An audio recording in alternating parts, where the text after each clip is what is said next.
Cléopâtre, la dernière reine d'Égypte. Cléopâtre est née en 69 avant Jésus-Christ, à Alexandrie. Elle appartient à la dynastie grecque des Ptolémées, mais elle est la première de sa lignée à parler égyptien. Elle est intelligente, stratégique et parle plus de 7 langues. Ce n'était pas seulement sa beauté qui fascinait, c'était sa force, son mystère, son charisme. Quand son père meurt, elle monte sur le trône, mais très vite, son propre frère la chasse du pouvoir. Alors elle prépare un coup de génie. En 48 avant Jésus-Christ, elle réussit à rencontrer Jules César, général romain de passage en Égypte. Et pas n'importe comment. Elle se fait livrer enroulée dans un tapis et apparaît, calme, rayonnante, déterminée. César tombe sous le charme. Il l'aide à reprendre le pouvoir. Ensemble, ils auront un fils, Césarion. Mais quelques années plus tard, César est assassiné à Rome. Cléopâtre perd son allié.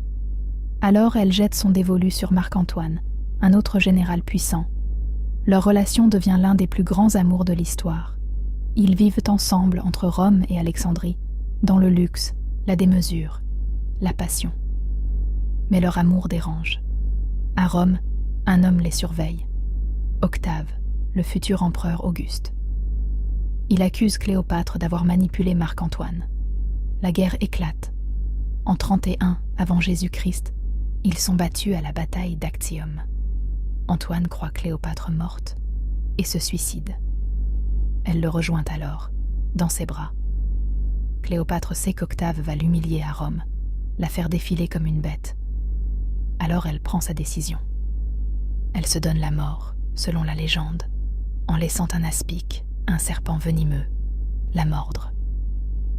Elle meurt à 39 ans, maquillée, parée comme une reine. Le tombeau de Cléopâtre n'a jamais été retrouvé. Mais son nom, lui, n'est jamais mort. Si cette vidéo vous a plu, likez et abonnez-vous si vous voulez d'autres histoires comme celle-ci.